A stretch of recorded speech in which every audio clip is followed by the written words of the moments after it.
نحمده ونصلي على رسوله الكريم اما بعد فاعوذ بالله من الشيطان الرجيم بسم الله الرحمن الرحيم رب اشرح لي صدري ويسر لي امري واحلل عقدة من لساني يفقهوا قولي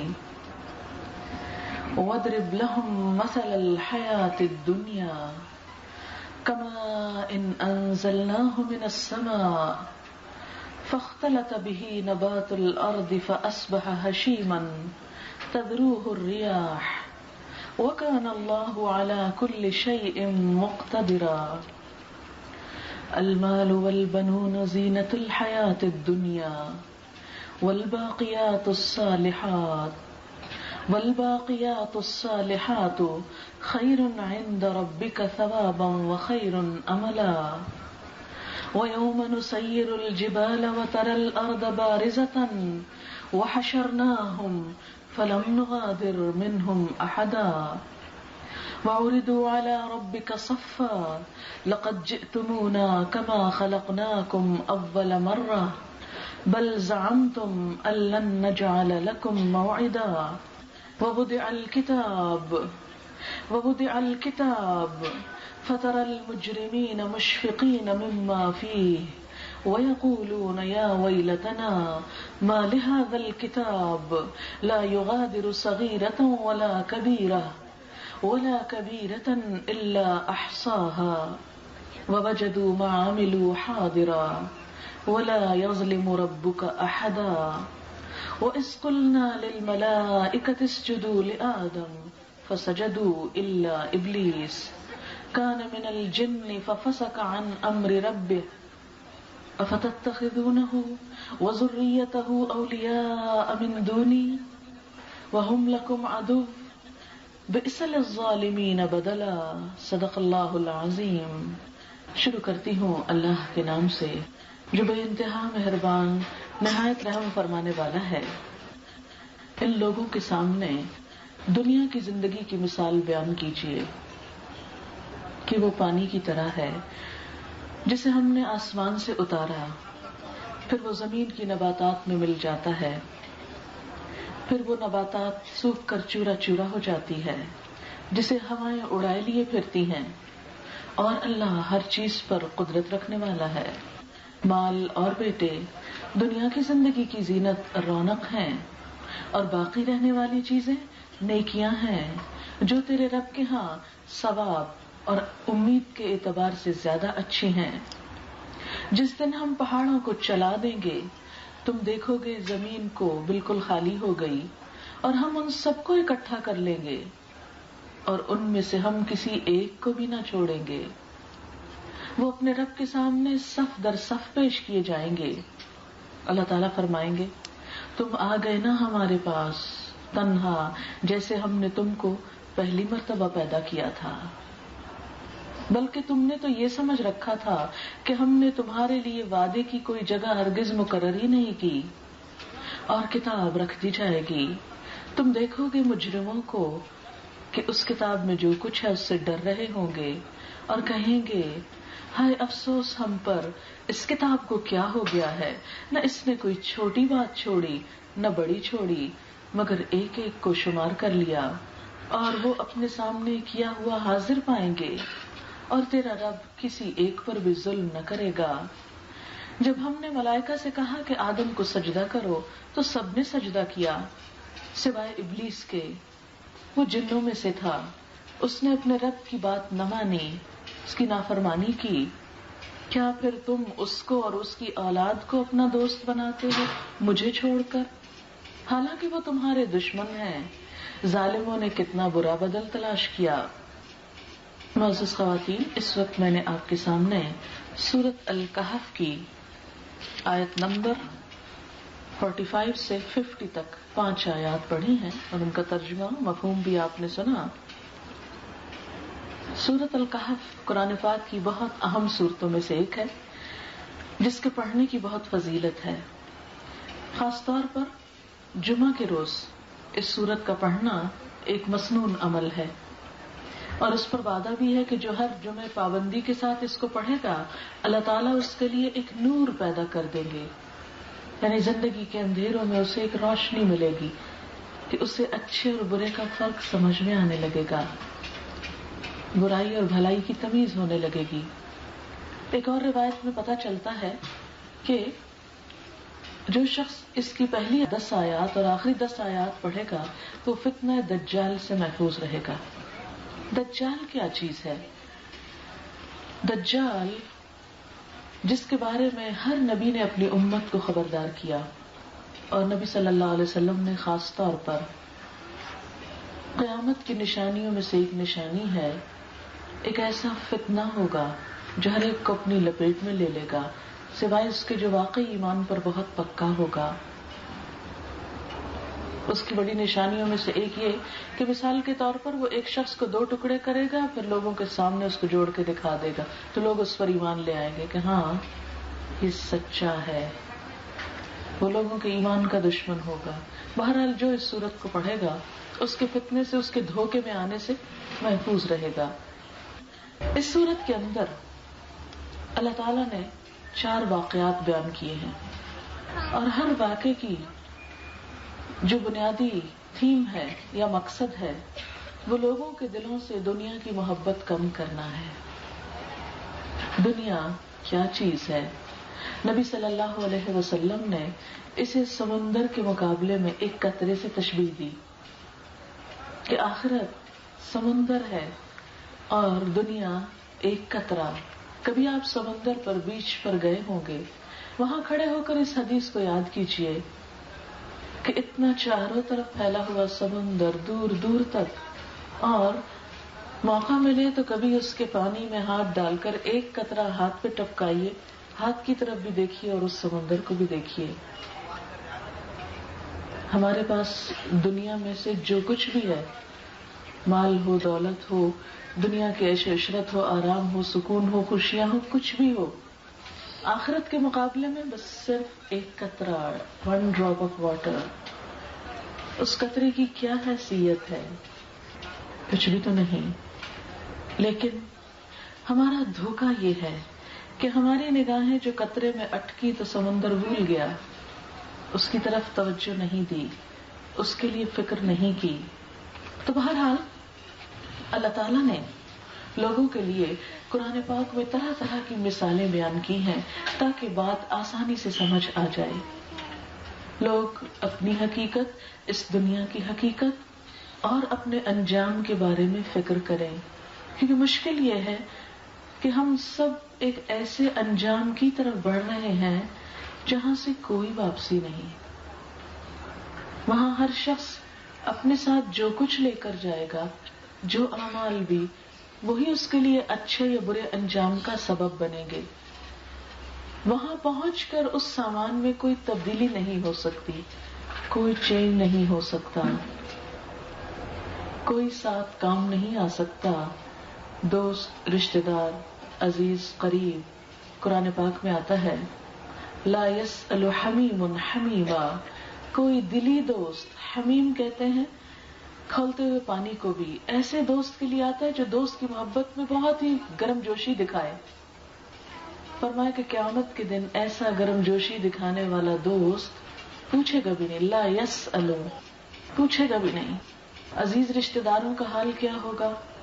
یوم یفر المرء من اخیہ وامہ وابیہ وصاحبتہ وبنیہ لکل امرئ منہم یومئذ شأن یغنیہ، کہ جس دن انسان بھاگے گا کس سے؟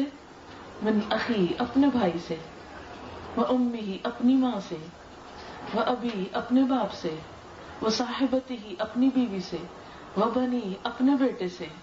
کیوں بھاگے گا؟ دنیا میں تو انسان ان کی طرف بھاگتا ہے، قیامت کے دن ان سے بھاگے گا۔ ہاں یہ دنیا ہے، وہ آخرت ہے، ساری ویلیوز بدل جائیں گی۔ اللہ تعالیٰ فرماتے ہیں لِكُلِّ امْرِئٍ مِّنْهُمْ يَوْمَئِذٍ شَأْنٌ يُغْنِيهِ، ان میں سے ہر ایک انسان کے اوپر خود ایسا حال پڑا ہوگا کہ وہ دوسرے سے بے نیاز ہو جائے گا، یغنیہ، جو اسے دوسرے کی طرف توجہ ہی نہ کرنے دے گا، کہ ماں باپ بہن بھائی سب خود اس مصیبت میں ہوں گے، اپنی اپنی فکر اور خوف کی حالت میں، کہ کوئی عزیز قریب رشتہ دار یاد نہ آئے گا، نبی صلی اللہ علیہ وسلم نے یہی بات اپنے گھر والوں سے کہی تھی. آپ نے فرمایا یا بنو عبد مناف یا بنو ہاشم یا فاطمہ بنت محمد یا صفیہ عمت رسول اللہ صلی اللہ علیہ وسلم سلونی من مالی ما شئتم فإنی لا اغنی عنکم من اللہ شیئا. اے بنو عبد مناف، اے بنو ہاشم، اپنے خاندان کو پکارا. اے فاطمہ محمد صلی اللہ علیہ وسلم کی بیٹی، اے صفیہ پھپھی، سلونی مانگ لو، من مالی میرے مال میں سے، ما شئتم جو بھی تم چاہتے ہو، فإنی لا اغنی عنکم من اللہ شیئا لیکن میں تمہیں اللہ کے مقابلے میں کچھ بھی کام نہ آؤں گا، اپنے لیے خود کچھ کرو. حضرت عائشہ رضی اللہ تعالیٰ عنہا جو آپ کی اہلیہ محترمہ تھیں، ان کے لیے کیا فرمایا؟ عائشہ 3 مقامات ایسے ہیں جس میں کوئی کسی کو نہیں پوچھے گا، میں بھی تمہیں نہیں پوچھوں گا. ایک وہ وقت جب اعمال نامے لوگوں کے بٹ رہے ہوں گے، ہر شخص کو پڑی ہوگی، کیونکہ اس وقت ہم جو بھی نیکی کر رہے ہیں نا، ہمیں نہیں معلوم وہ جا کہاں رہی ہے، اس کے پیچھے نیت کیا ہے، غرض کیا ہے، خلوص کتنا ہے، اس کا طریقہ درست کتنا ہے، وہ کہاں رکھا جا رہا ہے ہم کو نہیں معلوم. بس ہم کر رہے ہیں اندھا دھند آنکھیں بند کر کے اپنا احتساب کمی کرتے ہیں کہ مثلاً نماز پڑھی ہے تو صحیح بھی پڑھی ہے یا بس ایسے ہی جیسے دل آیا پڑھ لی، وقت بھی درست تھا یا نہیں، اور طریقہ بھی صحیح تھا یا اس کے اندر جو کچھ پڑھا. ہم بہت کچھ اپنا ٹھیک کرواتے رہتے ہیں، پوچھتے رہتے ہیں، مگر ہم نے کبھی فکر نہیں کی کہ نماز میں جو کچھ ہم پڑھتے ہیں وہ بھی صحیح عبارت پڑھتے ہیں یا نہیں. زکوٰۃ دیتے ہیں، کبھی فکر نہیں کی کہ جانچیں کہ صحیح نکال دی پوری کی پوری یا بھی کچھ رہتی بھی ہے، حساب کر کے دی کہ بس ایسے ہی بے حساب صرف ٹال مٹول کر دی. حج پہ جاتے ہیں، بہت کچھ کرتے ہیں، بہت کچھ وہاں تیاری کر کے جاتے ہیں، وہاں سے بھی بہت کچھ لے کر آتے ہیں، لیکن کبھی فکر نہیں کی کہ جو کچھ وہاں کیا وہ سنت رسول صلی اللہ علیہ وسلم کے مطابق بھی تھا یا نہیں. یہ صرف بازاروں کا گھوم پھر کر ہی واپس آ گئے، کیونکہ حج صرف وہاں جا کر آنے کا نام نہیں، کچھ ذمہ داریاں بھی ہیں. بسا اوقات آپ نے بھی دیکھا ہوگا جو لوگ عمرے یا حج کو جاتے ہیں کہ خصوصاً ہماری پاکستانی خواتین جب نماز حرم میں پڑھی جا رہی ہوتی ہے، امام کھڑے ہوتے ہیں، خواتین بیٹھی ہوتی ہیں، کوئی رکوع میں کھڑا ہے، کوئی سجدے میں، ضرور ایسا کوئی نہ کوئی نظارہ نظر آئے. اس وقت دل بڑا ہی دکھتا ہے کہ فرض نماز انہوں نے ضائع کر دی، کہ ان کو نہیں معلوم کہ امام کے پیچھے جب نماز ہو تو ہر چیز میں اس کو فالو کرنا ہوتا ہے. اس سے پہلے سر نہیں اٹھا سکتے، اس سے پہلے سجدے میں نہیں جا سکتے. اسی طرح نماز کی کچھ حدود، شرائط، آداب ہیں. وضو کا کچھ سلیقہ ہے. اگر فرض اعضاء میں سے کوئی ایک حصہ بھی خشک ہے بال برابر تو وضو نہیں ہوتا. جسم پر پیشاب کے ناپاک چھینٹے پڑنے سے نماز نہیں ہوتی. بہت سی چیزیں، یہ میں صرف اپنی اور آپ کی بات نہیں کر رہی، بحیثیت امت مسلمہ کی جو اس وقت حالت ہے اپنے دین کے بارے میں اگنورنس کی. ہماری کچھ اسٹوڈنٹس یہاں حیدرآباد کے قریب ایک جگہ تھی، جگہ کا نام مجھے یاد نہیں رہا، پتہ نہیں کون سی گوٹ تھی، وہاں پر گئی، سفر کر رہے تھے، راستے میں وہ علاقہ آیا تو انہوں نے کہا کہ یہاں رک کے نماز پڑھ لیتے ہیں. جب نماز کے لیے رکے اترے تو انہوں نے لوگوں سے پوچھا قبلہ کس طرف ہے، تو کہنے لگے قبلہ کیا ہوتا ہے. انہوں نے کہا کہ نماز پڑھنی ہے. انہوں نے کہا ہم نے تو کبھی نہیں پڑھی. انہوں نے جائے نماز کہتے کوئی مصلی نہیں، جائے نماز نہیں، وہاں کوئی مسجد نہیں، کچھ نہیں، لوگوں کو خبر نہیں، اور یہ ہمارے مسلمان ہیں. بعض واقعات تو ایسے لگتے جیسے کوئی افسانہ ہے کہ ہمارے ایک استاد ہی ہیں، استاد ہی سمجھی جن سے ہم نے بہت کچھ سیکھا. انہوں نے کہا کہ ایک دفعہ ان کا گزر ایک ایسے علاقے پر ہوا سندھی کے کہ جہاں پر ایک بیمار شخص تھا، تو اس کے گھر والے ان کے پاس آئے. وہ گئے بھی اسی تبلیغ وغیرہ کی غرض سے، تو ان کے پاس سے کہنے لگے کہ آپ اس کا جنازہ پڑھا دیجیے. ان کا کہ جنازہ تو مردے کا ہوتا ہے، اس کا کیسے پڑھ دوں میں؟ کہنے لگے کیا پتا یہ فوت ہو جائے تو پھر کون پڑھائے گا، تو ہم پہلے ہی پڑھوا کے رکھ لیتے ہیں. یہ اگنورنس ہماری دین کے بارے میں بہت عام ہے، اس لیے کہ ہماری صلاحیتیں، کوششیں، سب کچھ دنیا کے لیے، آخرت کے لیے سوچتے جو نہیں کہ وہاں سب سے پہلا سوال کس چیز کے بارے میں ہوگا، نماز کے بارے میں. لیکن وہ کیسے ہو رہی ہے، اس کا حق کتنا ادا ہو رہا ہے، اس کا اتنا احساس نہیں. تو اسی لیے اللہ تعالیٰ لوگوں کو دنیا کی حقیقت سمجھانا چاہتے ہیں ان آیات کے ذریعے کہ دیکھو کہ ٹھیک ہے دنیا اللہ نے ہمارے لیے پیدا کی. ایک اور جگہ پر آتا ہے خلق لکم ما فی الارض جمیعا, تمہارے لیے بنایا جو کچھ زمین میں سارے کا سارا. ہمارا ٹیسٹ کیا ہے, امتحان کیا ہے کہ اس دنیا میں رہتے ہوئے ہم اللہ کو کتنا یاد رکھتے ہیں. یہ ہمارا ایک ٹیسٹ ہے. جیسے کسی بھی بچے کا امتحان ہوتا ہے کسی اسکول میں, تو وہ پورا سلیبس تو نہیں اس کو لکھنے کو دیتے, چند چیزیں اس سے پوچھتے ہیں یہ جاننے کے لیے کہ باقی کتنا آتا ہوگا. ٹیسٹ ہے. تو ہمیں بھی کچھ کام کرنے کو دیے گئے کہ جس سے ہمیں ٹیسٹ کیا جاتا ہے کہ اچھا اذان ہو رہی ہے, بلایا جا رہا ہے, وہ آتا ہے کہ نہیں آتا, اللہ کے سامنے جھکتا ہے یا نہیں جھکتا ہے, اپنی مرضی اور اپنے شغل اور اپنے کام میں لگا رہتا ہے. تو ہمیں بتایا ہی جا رہا ہے کہ ہمیں مستقل طور پر یہاں نہیں رہنا, یہ تو ایک ٹرانزٹ پیریڈ ہے, اس کے بعد آگے جانا ہے. بالکل ایسے جیسے کبھی آپ نے ہوائی جہاز سے سفر کیا ہو تو بعض اوقات آپ ایسی ایئر لائن لیتے ہیں کہ جس میں راستے میں تبدیل کرنی پڑتی ہے. یہاں سے دبئی گئے, وہاں سے دوسرا جہاز لیا تو 2-4 گھنٹے 5 گھنٹے آپ وہاں دبئی رہ لیتے ہیں, پھر اس کے بعد آگے چلے جاتے ہیں. تو اس وقت کو کیا کہتے ہیں, ٹرانزٹ. تو بالکل اسی طرح ایک انٹرم پیریڈ ہے بیچ کا, جس میں ہم ٹرانزٹ پر ہیں, کہیں سے آئے ہیں, اور وہ کیا ہے, عدم سے وجود. اللہ تعالیٰ فرماتے ہیں کہ میں نے سب کی روحیں اکٹھی پیدا کر لی تھی, باری باری مختلف لوگوں کو بھیجا جا رہا ہے دنیا میں یہ دیکھنے کے لیے کہ کیا کرتے ہیں اپنے اپنے حصے کا. ہم وہاں سے آئے, ایک مختصر سا وقت ہے ہمارے پاس جس میں ہمیں اس دنیا میں رہنے کا سامان بھی کرنا ہے. بالکل اسی طرح جیسے کوئی بھی مسافر ہوتا ہے تو جہاں بھی آپ جاتے ہیں اگر کھاتے پیتے بھی ہیں, رہنے سونے کا بھی انتظام کرتے ہیں. حج میں آپ نے دیکھا ہوگا کہ مزدلفہ کی رات جہاں کوئی خیمے نہیں ہوتے, کچھ نہیں ہوتا, بس سب نیچے بچھا کے کچھ نہ کچھ جو کچھ ہے لیٹ جاتے ہیں کہ رات تھوڑی سی گزارنی پھر صبح روانہ ہونا ہے. تو اس میں بھی ساتھ آپ چھوٹی سی چٹائی, چھوٹی سے میٹ, کوئی چھوٹا سرہانہ, پانی کا انتظام چھوٹا سا. یعنی مجھے ہمیشہ سب سے زیادہ مختصر جسے سفر کا وہ وقفہ لگتا ہے وہ والی جگہ لگتی, کیونکہ ہر جگہ کہیں نہ کہیں گھر میں رہتا ہے انسان, ہوٹل میں رہتا ہے, کہیں رہتا ہے, لیکن وہاں ایک ایسی جگہ ہوتی ہے کہ جہاں میجورٹی اسی طرح اس صحرا میں پڑی ہوتی ہے ایک مختصر سے وقت کے لیے. لیکن وہاں بھی آخر چادر تو بچھائیں گے, زمین پہ تو نہیں لیٹیں گے, کوئی تکیہ بھی رکھیں گے, چاہے وہ ہوا بھر کے اس کو پھلا کے رکھ لیں, پانی بھی پیئیں گے, وضو کے لیے آپ کو تھوڑا بہت سامان تو رکھنا ہی ہے, ضرورت ہے وہ. اسی طرح دنیا میں ہم اپنی ضرورت پوری کرنے کے لیے رہیں گے. ہمیں گھر بھی چاہیے, ہمیں لباس بھی چاہیے, کھانا بھی چاہیے. اللہ نے ان ضروریات کو پورا کرنے سے روکا نہیں, منع نہیں کیا, لیکن ساتھ ہی ٹیسٹ کیا ہے کہ ان ضروریات کو پورا کرتے کرتے وہ چیز نہیں بھولنا, اپنے رب کو نہیں بھولنا, اور اس کی مرضی کے مطابق اس دنیا کو استعمال کرنا ہے. کیونکہ بسا اوقات ہم کیا کرتے ہیں کہ رب کو ایک طرف رکھ دیتے ہیں اور پیورلی اپنی منمانی کرتے ہیں. اس سے رب ناراض ہوتا ہے, خفا ہوتا ہے کہ دیکھو بندے, دیا تو میں نے تھا سب کچھ تمہیں, اور تم مجھے کو بھول گئے.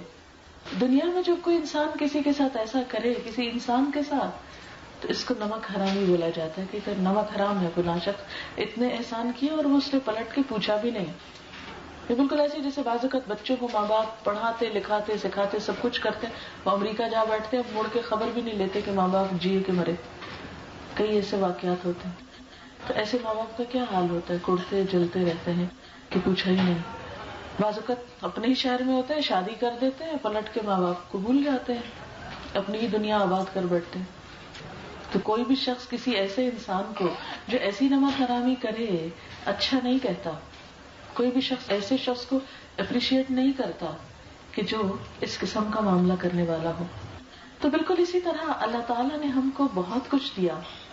ہمارے پاس کون سی چیز ہے جو ہماری اپنی ہو؟ سب دیا تو اس نے. ہم نے اپنی آنکھیں خود بنائی تھی, جوڑی تھی؟ نہیں.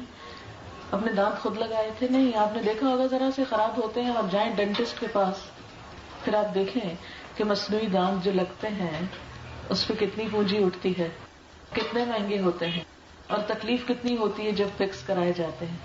تھوڑی سی فلنگ اگر ہم اپنی بے احتیاطی سے خراب کر لیں تو چھوٹی سی فلنگ میں کتنی تکلیف ہو جاتی ہے. آنکھیں اللہ نے دی, کبھی قدر ہی نہیں کی. ذرا سی خرابی ہو جائے, آپریشن کرانا پڑے تو کتنی جان جاتی کہ ہے پتہ نہیں کیا ہوگا. جن مریضوں کا ڈائلسس ہوتا ہے ان سے پوچھیں, کبھی ہم نے نہیں سوچا کس طرح مفت میں ہمارے گردے کام کر رہے ہیں, کچھ بھی نہیں پے کرتے. اور تو اور جو سانس لے رہے ہیں, ہم آکسیجن انہیل کر رہے ہیں, وینٹیلیٹر پہ جب کوئی شخص ہوتا ہے تو کتنا بل آتا ہے, اذیت کتنی ہوتی.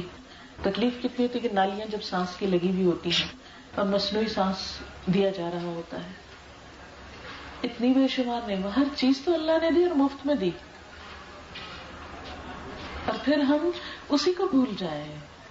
کس قدر احسان فراموشی، کس قدر ناشکری. لیکن یہی تو ٹیسٹ ہے کہ اللہ تعالیٰ نے ایک طرف دنیا میں اتنی اٹریکشن رکھ دی، اتنا ہمارا دل لگ جاتا ہے اس میں کہ واقعی پھر ہم اتنے انوالو ہو جاتے ہیں کہ اللہ تعالیٰ کو بھول جاتے ہیں. پھر جب تھوڑا اور ملتا ہے تو اور اس کی نافرمانی زیادہ کرنے لگتے ہیں. آپ نے دیکھا ہوگا کہ جب کم ہوتا ہے تو انسان کے اندر کچھ خدا کا خوف بھی ہوتا ہے. جب اللہ تعالیٰ دنیا زیادہ آسان کرنے لگتا ہے تو ہم اتنا ہی نافرمانیوں، فسق و فجور اور گناہ کے کاموں میں زیادہ انوالو ہو جاتے ہیں، کیونکہ ٹیسٹ سخت ہو جاتا ہے نا، آزمائش ہو جاتی ہے نا. دولت آزمائش ہے، اولاد آزمائش ہے. آپ نے دیکھا ہوگا کہ شادی سے پہلے بہت سی بچیاں بہت اچھی نماز روزہ سب کر رہی ہوتی ہیں. جب بچے پیدا ہوئے بھئی کیا کرے، وقت ہی نہیں ملتا، کپڑے ہی پاک نہیں، پتہ نہیں کیا کیا بہانے. اللہ کو پتا تھا یہ سب مشکلیں ہوں گی، لیکن اس کے باوجود نماز فرض کی اس نے. پھر اسی طرح زکوٰۃ فرض کی. اب ہم کہیں خرچ ہی پورے نہیں ہوتے، قرض ہی ختم نہیں ہوتے، لیکن ہم بلا وجہ لیے چلے جاتے ہیں، بڑھائے چلے جاتے ہیں. ہم عموماً ہیلا سازیاں کر کے، بہانے بازیاں کر کے اللہ تعالیٰ کے جو احکامات ہیں فرض کے درجے کے بھی، ان کے اندر بھی ٹال مٹول کر دیتے ہیں. اپنی اس زبان کا استعمال ہم دیکھ سکتے ہیں کہ ہم کیا کرتے ہیں، انسانوں کے حقوق کے معاملے میں ہم کیا کرتے ہیں. تو اللہ تعالیٰ ایسے موقع پہ ہم سب کو آ کے پکڑ کے کہتے ہیں دیکھو جس دنیا میں رہ رہے ہو اس کی حقیقت کیا ہے. فرمایا وَاضْرِبْ لَهُم مَثَلَ الْحَيَاةِ الدُّنْيَا كَمَاءٍ، پانی کی طرح ہے، أَنزَلْنَاهُ مِنَ السَّمَاءِ، جسے آسمان سے پانی اترتا ہے. قرآن پاک میں بارش کے پانی سے دنیا کو تشبیہ دی گئی. آپ نے دیکھا ہوگا کہ جب بارش آتی ہے تو بعض اوقات اتنی آ جاتی ہے کہ ہمارے لیے مشکل ہو جاتی ہے، سنبھالے نہیں جاتے، کیچڑ ہو جاتا ہے، پھسلنے لگتے. جتنا زیادہ پانی آ جاتا ہے اتنا ہی کیچڑ زیادہ ہو جاتا ہے. ایسے ہی جب دنیا زیادہ ملنے لگتی ہے انسان کو تو پھسلنا آسان ہو جاتا ہے، زیادہ پھسلن ہو جاتی ہے.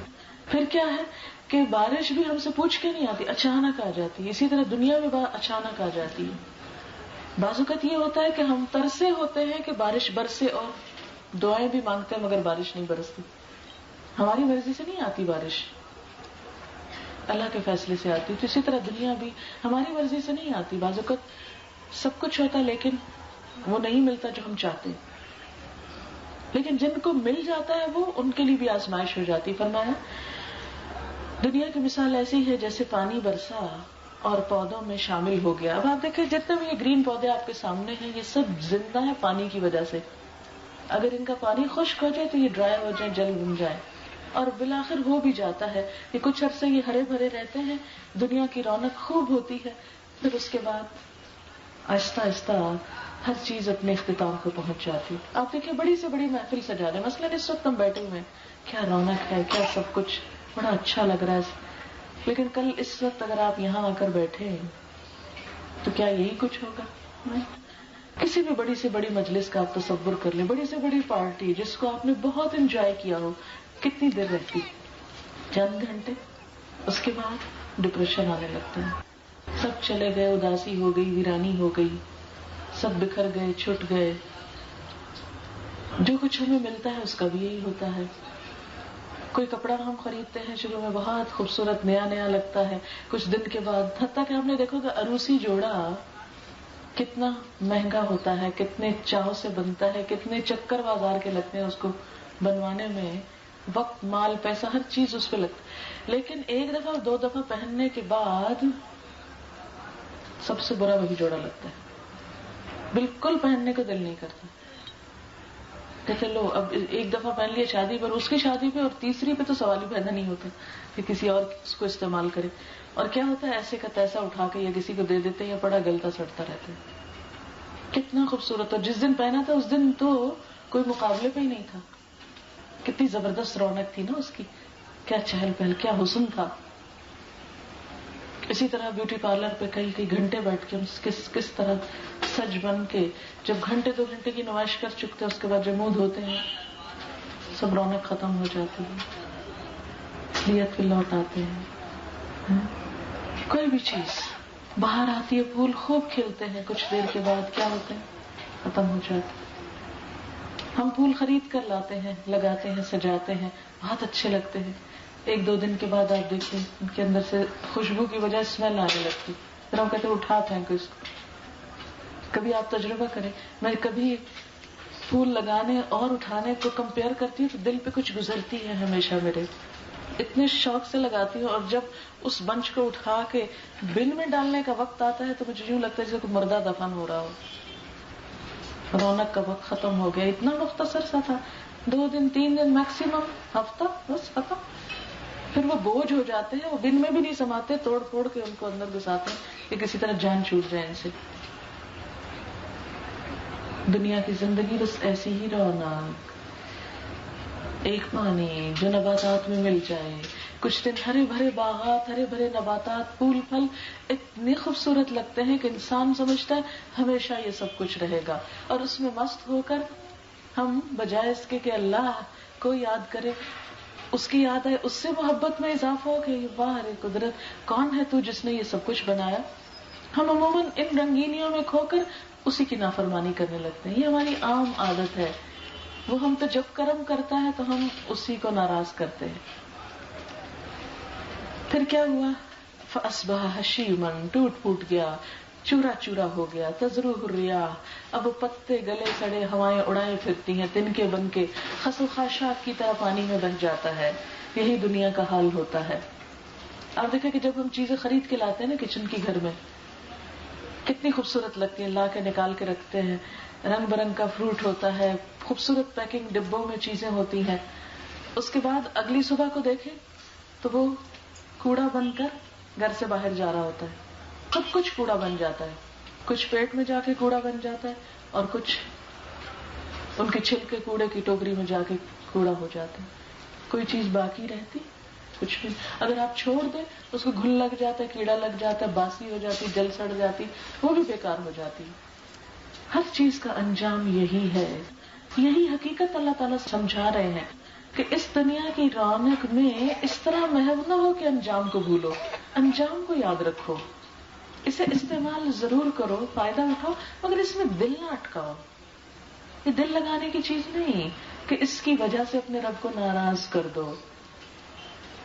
کسی پارٹی میں جاؤ اور ایسا لباس پہنو کہ اللہ تعالیٰ دیکھ دیکھ کے ناراض ہو رہے ہوں، خواہ لوگ کتنی تعریفیں کر رہے ہیں. نماز کا وقت آئے تو اچھا بعد میں پڑھ لیں گے، جمع کر لیں گے، قضا پڑھ لیں گے، کوئی بات نہیں، ابھی تو ذرا یہ انجوائے کر لیں. یہی ٹیسٹ ہے کہ اللہ تعالیٰ کی امپورٹنس کتنی ہے، اس کی اہمیت کتنی ہے، جس نے دیا اس کی احسان مندی کتنی ہے، اس کی شکر گزاری کتنی ہے. پھر فرمایا وَكَانَ اللَّهُ عَلَى كُلِّ شَيْءٍ مُقْتَدِرًا، اللہ تعالیٰ ہر چیز پر قدرت رکھتا ہے. الْمَالُ وَالْبَنُونَ زِینَةُ الْحَیَاةِ الدُّنْیَا، مال ہو یا بیٹے دنیا کی زندگی کی رونق ہیں. اللہ نے حرام نہیں قرار دی یہ زینت.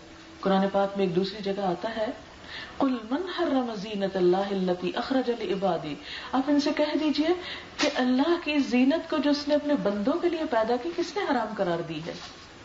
قُلْ هِيَ لِلَّذِينَ آمَنُوا فِي الْحَيَاةِ الدُّنْيَا وَفِي الْآخِرَةِ، یہ ایمان والوں کے لیے ہے.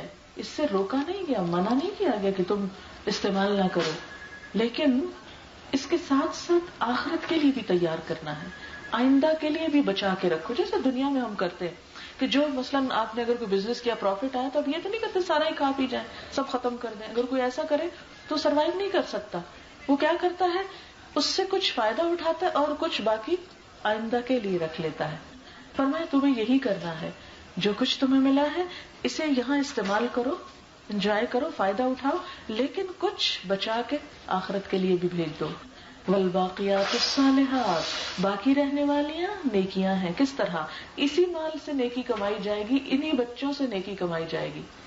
نبی صلی اللہ علیہ وسلم نے فرمایا انسان جب فوت ہو جاتا ہے تو اس کا اپنا عمل بند ہو جاتا ہے. 3 چیزیں اس کے مرنے کے بعد بھی فائدہ دیتی ہیں: نیک اولاد جو والدین کے لیے دعائیں کرتی ہے، صدقہ جاریہ یعنی ایسی جگہ پر مال لگانا کہ جو مرنے کے بعد بھی لوگوں کو فیض پہنچتا رہے، اور تیسری چیز او علم ينتفع به، ایسا علم جس سے لوگ فائدہ اٹھائیں، لوگوں کی زندگی آسان ہو، سکون پائیں.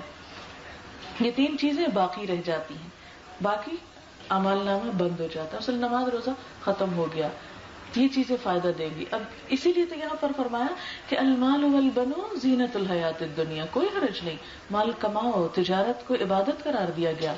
بچے پیدا کرو، ان کو پالو بڑھاؤ، سب کچھ کرو، لیکن اچھا اخلاق اور تمیز سکھاؤ، ان کی اچھی تربیت کرو. ان کو اپنے بعد صرف دنیا سنبھالنے کے لیے خلیفہ مت چھوڑ جاؤ، بلکہ ان کو ایسی اچھی راہوں پہ لگاؤ کہ دنیا کے اندر بھی تمہارا نام روشن کرے اور آخرت کے لیے بھی تمہارے لیے دعائیں کر کے تمہارے لیے تحفے بھیجیں. کیونکہ مرنے کے بعد انسان کو اس سے کوئی غرض نہیں ہوتی کہ پیچھے کیا رہا، کتنا چھوڑ آیا، اس سے اس کی کوئی پریشانی نہیں ہوتی. اسے ہوتا یہ کہ پیچھے والے مجھے کیا بھیج رہے ہیں، انتظار میں رہتا ہے. نبی صلی اللہ علیہ وسلم نے فرمایا مرنے والا ڈوبتے ہوئے فریادی کی طرح ہوتا ہے، دعا کے انتظار میں رہتا ہے. اور جب اس کو اپنے عزیزوں کی طرف سے دعا پہنچتی ہے تو اسے اس سے بڑھ کر کسی چیز کی خوشی نہیں ہوتی. اسے اس سے کوئی غرض نہیں کہ اس کے بچے کہاں تک پہنچ گئے، کتنے مال کماتے ہیں، کتنی ڈگریاں ہو گئی. اس کو یہ ہوتا ہے کہ میرے بچے میرے لیے کیا دعا کرتے ہیں، کیا میرے لیے صدقہ خیرات کرتے ہیں. اور عموماً کیا ہوتا ہے کہ ماں باپ فوت ہوئے، کچھ دن غم منایا، اس کے بعد کیا ہوا، بالکل بھول بھلا گئے. پھر اس کے بعد اسی طرح مال بٹ گیا ان کے اندر، وہ اپنی خوشیوں کے لیے استعمال کرتے. کہاں کسی کو توفیق ہوگی کہ ماں باپ کے نام پر بھی کچھ کرے. تو اس لیے انسان کو کیا کہ اپنی زندگی میں خود بھی کرے اور ایسے کاموں پر لگا جائے کہ بعد میں اس کے لیے وہاں پروفٹ پہنچتا رہے. عموماً جب بھی ہمارے پاس مال آتا ہے تو ہم کیا کرتے ہیں، ہم کوشش کرتے ہیں کہ دنیا میں زیادہ سے زیادہ اس سے فائدہ اٹھا سکے. ہم یہ نہیں سوچتے کہ آخرت کے لیے بھی کچھ انویسٹمنٹ کریں، کچھ ایسے خیر اور بھلائی کے کاموں میں بھی خرچ کرے کہ وہاں جا کے اس کا ثواب اور اس کا بدلہ پائیں. تو اسلام ایک بیلنسڈ دین ہے. آپ دیکھیں کہ دو ایکسٹریمز کے درمیان ہے. کرسچینٹی میں ایکسٹریم کیا ہے، نہ شادی کرو اور بچے تو ہونے نہیں چاہیے، اور دنیا بھی چھوڑ دو تو تم سب سے نیک انسان قرار پاؤ. دوسری طرف جدید دور کا تقاضا کیا ہے کہ مال اور اولاد جو ہے، اگر اولاد ہے تو بہت اچھا دنیاوی سٹیٹس ہو ان کا، مال ہے تو زیادہ سے زیادہ بڑھاتے چلے جاؤ. اللہ تعالیٰ ہمیں ایک درمیان کی اعتدال کی راہ بتاتے ہیں، اور وہ کیا ہے کہ مال کو کیا کرو، دنیا میں بھی استعمال کرو اور آخرت بھی اس سے بناؤ. اولاد کو دنیا کے ہنر بھی سکھاؤ لیکن اچھا اخلاق اور ادب بھی سکھاؤ کہ جس سے وہ اپنی آخرت بھی اور تمہارے لیے بھی صدقہ جاریہ بنے. اسی لیے ساتھ ہی فرمایا المال والبنون زینت الحیات الدنیا والباقیات الصالحات خیر عند ربک ثوابا وخیر املا. نیکیاں، اچھائیاں یہی اچھی ہیں تیرے رب کے نزدیک، ثواب کے اعتبار سے بھی اور اچھی امید. یعنی امید کس سے لگاؤ، نیکیوں سے لگاؤ. کیوں؟ اس لیے کہ ایک دن آنے والا ہے جب کیا ہوگا، وَيَوْمَ نُسَيِّرُ الْجِبَالَ، جس دن ہم پہاڑوں کو چلا دیں گے. آپ تھوڑا سا تصور میں لائیں، اگر یہ عمارت چلنے لگے اور آپ کی طرف بڑھنے لگے کیا حال ہوگا. انسان کا دل دہل کے رہ جائے کہ یہ کیا ہوا، یہ چل پڑی، عمارت چل پڑی، اب ہم کہاں بھاگیں. تو بالکل اسی طرح اللہ تعالیٰ فرماتے کہ پہاڑ چل پڑیں گے، اپنی جگہ چھوڑ دیں گے، ہل جائیں گے، اکھڑ جائیں گے، اڑ جائیں گے ہوا میں رنگین روئی کی طرح، کل فراش المبثوث کی طرح وہ مرغولے بن کے اڑ رہے ہوں گے. وَيَوْمَ نُسَيِّرُ الْجِبَالَ وَتَرَى الْأَرْضَ بَارِزَةً، تم دیکھو کہ زمین ننگی ہو گئی، زمین پہ کچھ بھی نہ رہا. قرآن پاک میں ایک اور جگہ پر آتا ہے لَا تَرَى فِيهَا عِوَجًا وَلَا أَمْتًا، زمین پہ کوئی سلوٹ اور بل نہ دیکھو گے. حدیث میں آتا ہے کہ زمین ایک میدے کی روٹی کی طرح بالکل سفید گول، بالکل چمکدار ہو جائے گی، اور لوگوں کے لیے بس اس پہ صرف کھڑے ہونے کی جگہ ہوگی، اور اول آخر سب کے سب کھڑے ہوں گے. اسی دن کی طرف یہاں اشارہ ہے. وَحَشَرْنَاهُمْ، ہم انہیں اکٹھا کر لیں گے. فَلَمْ نُغَادِرْ مِنْهُمْ أَحَدًا، اور ان انسانوں میں سے کسی ایک کو بھی نہ چھوڑیں گے. یہ دنیا میں اب کسی کو پکڑنے لگے تو کوئی کسی گھر میں گھس جائے، کوئی کسی درخت کے پیچھے گھس جائے، کوئی کسی پہاڑ کی کھو میں چھپ جائے، فرمایا وہ تو سب اڑا دیں گے، ہم بالکل پلین میدان کر دیں گے، اور کسی انسان کو بھی کہیں بھاگنے کی کوئی جگہ نہ دیں گے، سب سامنے آ جائیں گے. وَأُرِدُوا عَلَىٰ رَبِّكَ صَفًّا، تیرے رب کے سامنے لائنز میں پیش کیے جائیں گے پورے ڈسپلن کے ساتھ. اب یہ معلوم نہیں کہ لائنیں کس اعتبار سے ہوں گی، رشتہ داروں کے اعتبار سے، فیملیز کے اعتبار سے، قوموں کے اعتبار سے، یا اور کسی اعتبار سے بہرحال جب انسان اللہ کے حضور حشر کے میدان میں کھڑے ہوں گے تو سب لائن میں ہوں گے. دنیا میں ہم ڈسپلن کا خیال نہیں رکھتے, وہاں کوئی بھیڑ نہیں کر سکیں گے. لقد جئتمونا کما خلقناکم اول مرہ, ہم تم کو لے آئے جیسے ہم نے پہلے پیدا کیا تھا. پہلے بھی ہم ہی نے بھیجا تھا, لانے والے بھی ہم ہیں. بل زعمتم, لیکن تم نے سوچ رکھا تھا, الن نجعل لکم موعدا, کہ ہم نے تمہارے لیے وعدے کی کوئی جگہ وقت مقرر ہی نہیں کیا. تم بھولے ہوئے تھے, ہم نہیں بھولے تھے. تم سمجھتے تھے کہ پلٹنا نہیں, حساب نہیں دینا. پھر فرمایا ووضع الکتاب, کتاب رکھ دی جائے گی. یہ کون سی کتاب ہے؟ نامہ اعمال. اسے سامنے لا کے رکھ دیا جائے گا. اپنا اعمال نامہ دیکھتے ہی لوگ کیا کریں گے؟ فتر المجرمین, تم دیکھو گے مجرموں کو, مشفقین مما فی, ڈر رہے ہوں گے جو کچھ اس میں لکھا ہوا ہوگا. ہر شخص اپنے نامہ اعمال سے خوف کھائے گا. بالکل ایسی جیسے دنیا میں اگر کبھی پیپر دیا ہو, ٹیسٹ دیا ہو, اور پھر اگر وہ واپس ملنے والا ہو تو ہر شخص کا کیا حال ہوتا ہے. اگر آپ اپنے ایگزامینیشن اور اسکول کے ڈیز یاد کریں کہ ٹیسٹ واپس ٹیچر کے ہاتھ میں ہے ٹیسٹ, اور وہ کلاس روم میں آ کے کھڑی ہوئی ہے, جی آج ہم ٹیسٹ تقسیم کریں گے, تو جس نے فل مارکس بھی لیا اس کے بھی ہاتھ ٹھنڈے ہو رہے ہوں گے, پتہ نہیں کیا کیا ہے, معلوم نہیں کتنے نمبر آئے. اچھے سے اچھا پرچہ بھی ہو تو جب خوف ہوتا ہے نا رزلٹ کا, ہم نے دیکھا سب کے پیٹ میں کریمپس پڑنے لگتے ہیں جس دن رزلٹ کا دن ہوتا ہے.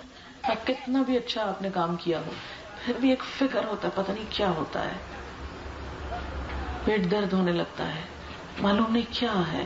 بالکل اسی طرح جو لوگ مجرم ہوں گے, جنہوں نے کوئی اچھے کام نہ کیے ہوں گے, ان کی تو حالت ہی بری ہو جائے گی.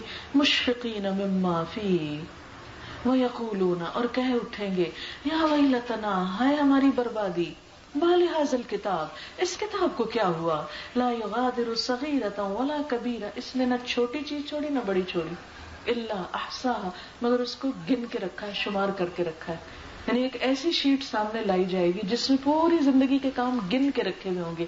اتنی نمازیں پڑھی, اتنی ڈیو تھی, اتنی چھوڑ دی, یہ ہے فگر. اتنے روزے نہیں رکھے, اتنے جھوٹ بولے, اتنے تانے دیے, اتنے مذاق اڑائے لوگوں کے, فلاں کا مال ہضم کر گیا, غصب کر گیا, فلاں کو دھوکہ دیا, سب گن گن کے. احصا کا لفظ جو ہے یہ بڑا سخت لفظ ہے کس اعتبار سے کہ گن کے لائے جائیں گے. یعنی ایک تو ہوتا نا کہ بس صبح سے بیٹھے فرشتے لکھ رہے ہیں, کتاب لکھ رہے ہیں, علم علم ہر بات لکھی لکھی لکھی, وہ تو اپنی جگہ ہے, لیکن اس میں نہ صرف یہ کہ لکھا ہوا ہوگا بلکہ اس کے بعد اس کو کلاسیفائی کیا جائے گا, اس کو اسکروٹنائز کیا جائے گا, اس کو گنا جائے گا کہ کل کتنا, کیا کام کتنا, کتنے ٹائمز, ایک غلط کام کتنی دفعہ ریپیٹ کیا. کیونکہ دنیا میں اگر ایک شخص ایک غلط کام کر بیٹھتا ہے بھول کے, پھر معافی مانگتا ہے, توبہ کرتا ہے, تو واش آؤٹ کر دے, اس کو مٹا دیا جائے گا, اریز کر دیا جائے گا. لیکن وہاں اس میں جس نے توبہ نہ کی, معافی نہ مانگی, ان کاموں کو چھوڑا نہیں بلکہ ریپیٹڈلی کرتا رہا, تو وہ سب گن گن کے لکھ لیا جائے. قرآن پاک کی ایک اور آیت میں آتا ہے ما یلفظ من قول الا لدیہ رقیب عتید, کوئی لفظ اس کی زبان سے نہیں نکلتا مگر ایک حاضر باش نگران لکھ رہا ہوتا ہے. ان علیکم لحافظین کراما کاتبین, تمہارے آس پاس فرشتے بیٹھے ہیں جو حفاظت کر رہے ہیں, اور کرامن کاتبین معزز کاتب ہیں, ہر چیز لکھتے چلے جا رہے ہیں. آپ دیکھیں ذرا, یہ ہم سب کو پتا ہے, یہ میں کوئی نئی انفارمیشن نہیں آپ کو دے رہی, سب کو پتا ہے ہم کو. لیکن آج کی اس مجلس میں سوچنے کی بات, غور کرنے کی بات کیا ہے, کیا واقعی جب ہم کسی کی غیبت کر رہے ہوتے ہیں یہ سوچتے ہیں کہ یہ لکھی جا رہی ہے؟ جب کسی پہ ہم الزام تراشی کر رہے ہوتے ہیں, جھوٹے الزام لگا رہے ہوتے ہیں, آپ دیکھیں ہمارے گھروں میں عام طور پر ساس بہو کے جھگڑے میں کیا ہوتا ہے, جھوٹ موٹ باتیں, اس کی اس پہ لگا دی, اس کی ادھر, اس کو ادھر لگائی بجائی کی, اور خاص طور پہ اگر کوئی فریق کمزور ہے تو اس کو اور دبایا, کسی کو بیوقوف بنایا, کسی کو دھوکہ دیا, کسی کی خیانت. یعنی ہم میں سے کتنے لوگ ہیں جو کوئی جھوٹ بولنے سے پہلے سوچے کہ یہ لکھا جا رہا ہے, کسی کو دھوکہ دینے سے پہلے سوچے کہ یہ ریکارڈ ہو رہا ہے اور ہم کو سنوایا جائے گا دوبارہ. آپ کو معلوم ہے کہ جدید دور میں جہاں بہت سی سائنسی ترقیاں ہوئیں, وہاں دین کی باتیں ثابت کرنے کے لیے بھی کئی چیزیں فائدہ مند ہو سکتی. مثلا اسکن اسپیچ تھراپی جو ہے, یہ ایک نظریہ ہے کہ انسان جو کچھ بولتا ہے وہ سب سے پہلے اسکن بہترین ریسپٹر ہے, سب چیزیں یہاں ریکارڈ ہو رہی ہیں, اور یہ ثابت ہو چکی بات کہ ریکارڈ ہوتا ہے، انسان کی اسکن ریکارڈ کہتے ہیں کہ اسی وجہ سے انسان خوف، غم، غصہ ہر چیز کا اثر اسکن پہ محسوس کرتا ہے، سردی، گرمی، چوٹ، ہر چیز اسکن پہ. کہتے ہیں کہ جو بولتا ہے نا انسان وہ بھی اس پہ لکھا جا رہا ہے. اب ایسی چیز تلاش کی جا رہی ہے کہ جو اسے ایکشن ریپلے کر سکے، دوبارہ بلوا کے سنا جا سکے، اور خصوصاً مجرموں کے جرم اور اس طرح کی چیزوں کو نکالنے کے لیے وہ آلہ تلاش کیا جا رہا ہے. اب دیکھیں گے یہ جو پہلے وہ کیا کون سا گرام ہوتا تھا جس کے اوپر وہ گراموفون کے ایک سوئی کے ساتھ وہ ریکارڈ پلے کر لیا جاتا تھا.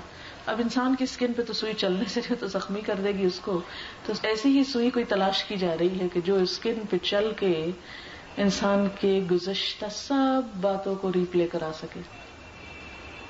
یہ دنیا میں کوشش ہو رہی ہے کیونکہ سائنسدانوں کو صرف اب گمان نہیں، یقین ہے کہ یہ سب کچھ ہوگا. دوسری چیز کہ انسان جو کچھ بولتا ہے آواز لہروں کی شکل میں ہوتی ہے اور وہ ضائع نہیں ہوتی، وہ کائنات کے اندر کہیں نہ کہیں جمع ہو رہی ہے. اور یہ کوششیں بھی ہو رہی ہیں کہ گزشتہ بڑے بڑے انسانوں کی آوازوں کو تلاش کر کے کیچ کر لیا جائے سیٹلائٹس کے ذریعے، ایسی چیزوں کے ذریعے جو فضا میں آلریڈی موجود ہے، اور پھر لوگوں کو سنوایا جائے، جیسے کلوننگ ہو رہی ہے. تو اسی طرح ایسی بہت سی چیزیں دوبارہ واپس لا کے دکھانے کی کوشش کی جائے گی. اور معلوم نہیں شاید دنیا کے ختم ہونے سے پہلے اللہ تعالیٰ دنیا میں ہی یہ چیزیں دکھا دے کہ جن کا ہمیں یقین نہیں آتا کہ یہ بھلا کیسے ہو سکتا ہے. تو یہاں پر کیا فرمایا؟ وَوُضِعَ الْكِتَابُ فَتَرَى الْمُجْرِمِينَ مُشْفِقِينَ مِمَّا فِيهِ وَيَقُولُونَ يَا وَيْلَتَنَا مَا لِهَذَا الْكِتَابِ لَا يُغَادِرُ صَغِيرَةً وَلَا كَبِيرَةً إِلَّا أَحْصَاهَا، نہ چھوٹی نہ بڑی. جیسے قرآن پاک میں آتا ہے وَمَن يَعْمَلْ مِثْقَالَ ذَرَّةٍ خَيْرًا يَرَهُ، جس نے ذرہ بھی نیکی کا کیا ہوگا وہ بھی دیکھ لے گا. اچھا یہ فلاں جگہ میں فلاں شخص کو دیکھ کے اچھے دل سے مسکرایا تھا، اچھا یہ بھی لکھا ہوا ہے، دیکھیے اس کی تو بڑی اچھی نیکی لکھی گئی. وہ فلاں وقت میں نے یا اللہ کہہ کے اللہ کو پکارا تھا، اچھا وہ بھی لکھا ہوا ہے. اچھا وہ جو میں نے ایسے سبحان اللہ پڑھ رہی تھی میں دل میں، اچھا وہ بھی یہاں تو ریکارڈ ہو کے سامنے آ گیا، اچھا وہ بھی ضائع نہیں ہوا. چھوٹی سے چھوٹی نیکی بھی اللہ تعالیٰ ضائع نہیں کرے گی، سب ریکارڈ ہو رہی ہے. اور اسی طرح چھوٹے سے چھوٹا گناہ وہ بھی اگر معاف بھی کیا جائے تو دکھایا جائے. یہ کیا تھا نا حدیث میں آتا ہے کہ ایک شخص کو جب اس کی برائیاں دکھائی جائیں گی تو کہے گا مارا گیا.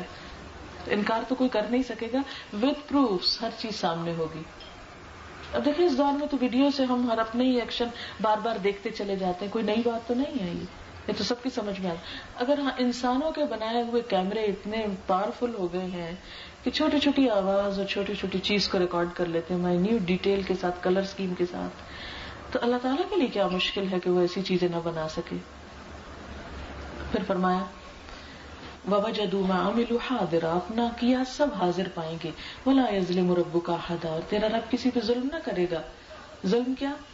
کہ اس نے کوئی جرم کیا نہیں اور اسے بے وجہ کی سزا دی جائے، یا اس نے کوئی نیکی کی نہیں اور بے وجہ کی جزا دی جائے.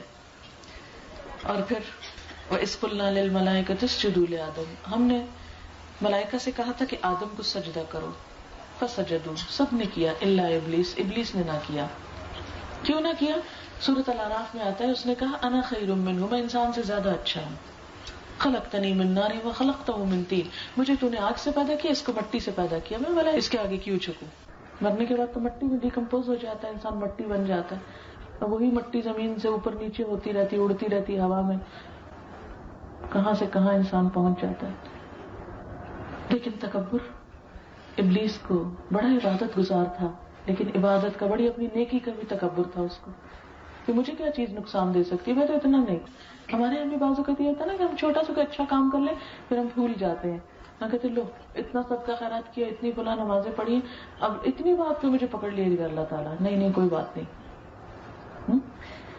نیکی کا تکبر بھی اچھا نہیں ہوتا، علم کا تکبر اچھا نہیں ہوتا، مال کا تکبر اچھا نہیں ہوتا، شکل و صورت کا نہیں، اس لیے کہ اللہ نے بنائی، خود تھوڑی بنائی ہے، اپنا کمال تھوڑی ہے. کان من الجن، وہ جنوں میں سے تھا. ففسق عن امر ربی، اس نے اپنے رب کی بات نہیں مانی. اللہ تعالیٰ اب ہم سے پوچھتے ہیں افتتخذونہ وذریتہ اولیاء، تم اس کو اور اس کی اولاد کو اپنا دوست بنا رہے ہو، ان کی بات مانتے ہو، من دونی، میری بات چھوڑ کر، یعنی شیطان کے پیچھے چلتے ہو. وہم لکم عدو، حالانکہ وہ تمہارے کھلے دشمن ہیں. بئس للظالمین بدلا، ظالموں نے کتنا برا بدل سوچا، کیسا برا الٹرنیٹ سوچا. کہ اللہ کی بات چھوڑ کر، اللہ کا حکم چھوڑ کر شیطان کے وسوسے کے پیچھے چل پڑے. شیطان ہمیں کس طرح بہکاتا ہے، کیا کیا اس کی کار فرمائیاں ہوتی، اس کے کیا کیا ہتھ کنڈے ہیں، کس کس طرح ہمیں پھسلاتا ہے. اس پر ایک کیسٹ ہے شیطان کے ہتھ کنڈے. اگر کوئی جاننا چاہے مزید کہ شیطان ہمیں کہاں کہاں سے بہکا رہا ہے، یہ جو آخری بات ہے نا بڑی قابل غور ہے کہ اللہ تعالیٰ پوچھتے تم مجھے چھوڑ کر اس کے پیچھے چل پڑے. تو بعض اوقات انسان کو خود بھی پتہ نہیں چلتا کہ وہ شیطان کے پیچھے جا رہا ہے یا اللہ کی بات مان رہا ہے، کیا کرے. یہ کنفیوز ہوتے ہیں نا اپنے عمل کے بارے میں، شک کا شکار ہوتے ہیں. تو اس کیسٹ میں کافی ڈیٹیل کے ساتھ جو قرآن میں اور سنت میں نبی صلی اللہ علیہ وسلم نے ہمیں بتایا کہ شیطان کس کس راستے سے داخل ہوتا ہے انسان کے اندر، کیا کیا کام شیطانی کام ہے، کہاں کہاں وہ ہمارے اوپر حاوی ہو جاتا ہے. کیونکہ شیطان نے قسم کھائی تھی کہ میں ان کے دائیں سے بائیں سے سامنے سے پیچھے سے ہر طرف سے آؤں گا اور انہیں بھٹکا کے ایک کثیر تعداد کو اپنے ساتھ جہنم میں لے کر جاؤں گا. وہ دن رات اس میں سرگرم عمل ہے. ہم نیکی کا کام بھی کرنے لگتے ہیں نا، آگے ہماری نیت میں خلل ڈال کے تو وہ اس نیک کام کو بھی اپنے کریڈٹ میں لے جاتا ہے. اتنا ہوشیار ہے ہمارا دشمن. اس سے بچنے کے لیے ہوشیاری چاہیے اور معلوم ہونا چاہیے کہ وہ کہاں کہاں اثر انداز ہو رہا ہے. کبھی تکبر کی شکل میں، کبھی ناشکری کی شکل میں، کیونکہ شیطان نے بھی ناشکری کی تھی. کبھی دوسروں پہ الزام تراشی کی شکل میں. آپ دیکھیں کہ شیطان کہتا ہے اللہ تعالیٰ کو فَبِمَا أَغْوَيْتَنِي، کیونکہ تو نے مجھے گمراہ کیا، کیوں مجھ سے کہا تھا کہ سجدہ کر، اگر تو نہ کہتا تو میرا یہ انجام نہ ہوتا. قصور اپنا، غلطی اپنی نہیں مانی، الزام اللہ تعالیٰ پہ. ہم بھی ایسے ہی کرتے رہتے ہیں. عام طور پہ ہم کیا کہتے ہیں، اللہ ہی نہیں چاہتا، اگر اللہ ہمیں ہدایت دیتا تو بلا ہم نہ اچھے ہوتے، ہم بھی اچھے لوگوں کی طرح ہوتے. غلطی خود کرتے، الزام دوسروں پہ دے دیتے ہیں. بہت سی چیزوں میں ہم غیر محسوس طریقے سے اس کے ہتھ کنڈوں کا شکار ہوتے ہیں. تو اللہ تعالیٰ سے دعا ہے کہ اللہ ہمیں بہتر عمل کی توفیق عطا فرمائے، دنیا کی حقیقت کو سمجھنے کی توفیق دے. اس دنیا کو استعمال تو ضرور کرے، لیکن اس میں اللہ کا حصہ نہ بھولے، اللہ کا حق نہ بھولے. اس کو یاد کرتے ہوئے اسے ناراض نہ کریں، اس کو راضی کرتے ہوئے دنیا کو بھی احسن طریقے سے گزاریں اور آخرت کو. جیسے قرآن پاک میں آتا ہے نا کہ ربنا آتنا فی الدنیا حسنۃ وفی الآخرۃ حسنہ. مومن کی نظر بڑی بلند ہوتی ہے، تو صرف دنیا میں نہیں الجھتا، وہ دنیا کے ساتھ آخرت کو بھی دیکھتا ہے اور دنیا کو کھیت سمجھتا ہے جس سے آخرت نکالی جا سکے. یعنی جیسے کسی شخص کے پاس ایک لینڈ ہو چھوٹی سی اور اس کو وہ بیکار نہیں چھوڑتا، اس سے کلٹیویٹ کرتا ہے تاکہ اس سے فائدہ اٹھائے. اللہ تعالیٰ نے ہمیں یہ دنیا صرف اس لیے نہیں دی کہ ہم خوش ہوتے رہے کہ ہمارے پاس ایک پیس آف لینڈ ہے، نہیں، اس میں کچھ اگائیں. جیسے نبی صلی اللہ علیہ وسلم نے فرمایا الدنیا مزرعۃ الآخرہ، دنیا آخرت کی کھیتی ہے، یہاں نیکیوں کے بیج بوئیں تاکہ کل وہاں جا کر کاٹ سکیں. اللہ تعالیٰ ہمیں عمل کی توفیق دے. آخر دعوانا ان الحمدللہ رب العالمین. دعا کر لیتے ہیں. سبحان اللہ والحمد للہ ولا الہ الا اللہ واللہ اکبر ولا حول ولا قوة الا باللہ العلی العظیم. اللہم صل علی محمد وعلى آل محمد كما صلیت علی ابراہیم وعلى آل ابراہیم انک حمید مجید. اللہم بارک علی محمد وعلى آل محمد كما بارکت علی ابراہیم وعلى آل ابراہیم انک حمید مجید. ربنا آتنا في الدنيا حسنة وفي الآخرة حسنة وقنا عذاب النار. ربنا لا تزغ قلوبنا بعد إذ هديتنا وهب لنا من لدنك رحمة إنك أنت الوهاب. ربنا هب لنا من أزواجنا وذرياتنا قرة أعين واجعلنا للمتقين إماما. ربنا لا تؤاخذنا إن نسينا أو أخطأنا. ربنا ولا تحمل علينا إصرا كما حملته على الذين من قبلنا. ربنا ولا تحملنا ما لا طاقة لنا به واعف عنا واغفر لنا وارحمنا أنت مولانا فانصرنا على القوم الكافرين. يا حي يا قيوم برحمتك نستغيث. اللهم انفعنا بما علمتنا وعلمنا ما ينفعنا وزدنا علما. اللهم اكفنا بحلالك عن حرامك واغننا بفضلك عمن سواك.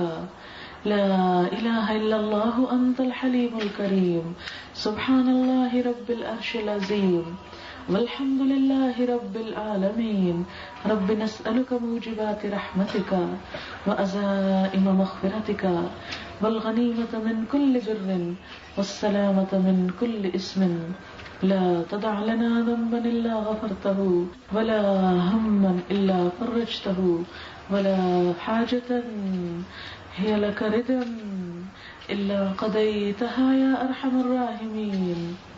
یا اللہ پاک جتنے لوگ بھی یہاں حاضر ہوئے ہیں یا اللہ ان سب کو دنیا اور آخرت کی رحمتوں سے مالا مال کر دے، سب کے دلوں میں اپنی محبت پیدا کر دے.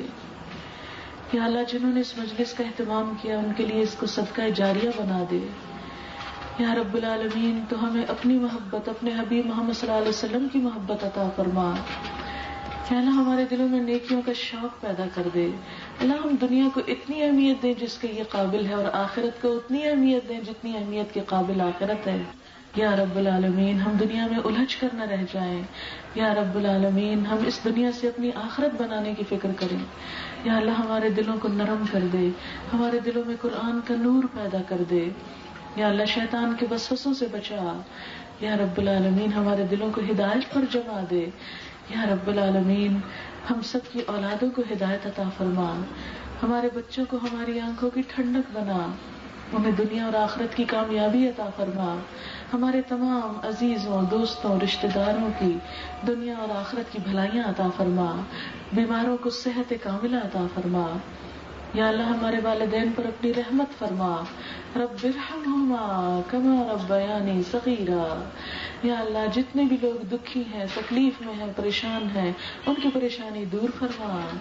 یا رب العالمین اس مجلس میں جتنے بھی لوگ حاضر ہیں ان کے دلوں میں جو دعائیں ہیں، نیک تمنائیں ہیں، حاجات ہیں، ان کو پورا فرما. سب کو ہر تکلیف، دکھ، پریشانی سے بچا، صحت اور تندرستی عطا فرما. یا رب العالمین ہم سب کو اپنی رحمت سے ڈھانپ لے.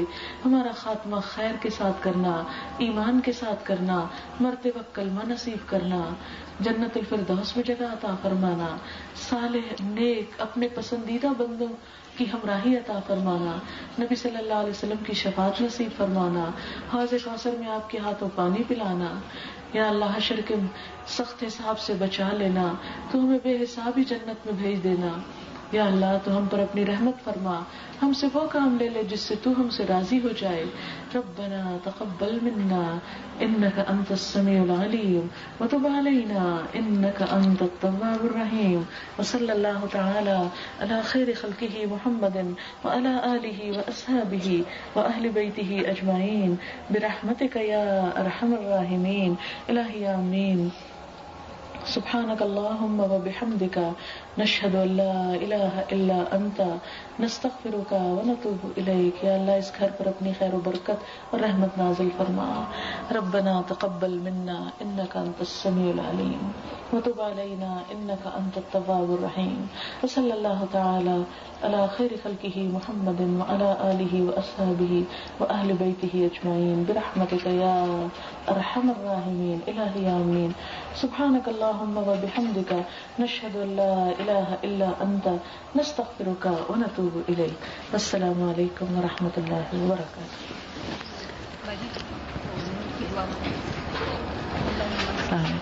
اچھا ایک دعا مانگنے کو کریں، پھر یہ سب پڑھیں گے تو جب چلیے میں کہلواتی ہوں، آپ پڑھیے. اللہم اجعل فی قلبی نورا. سب پڑھیے.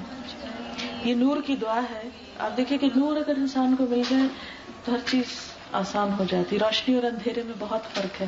قرآن پاک میں اللہ تعالیٰ فرماتے ہیں کہ اندھیرے اور روشنی برابر نہیں ہوتے. جس شخص کی زندگی میں روشنی آ جائے اس کے غم، دکھ، پریشانیاں، ہر چیز اس کے لیے آسان ہو جاتی ہے. اللہم اجعل فی قلبی نورا. لمبا ہے شاید، چلے میرے ساتھ ساتھ پڑھیں.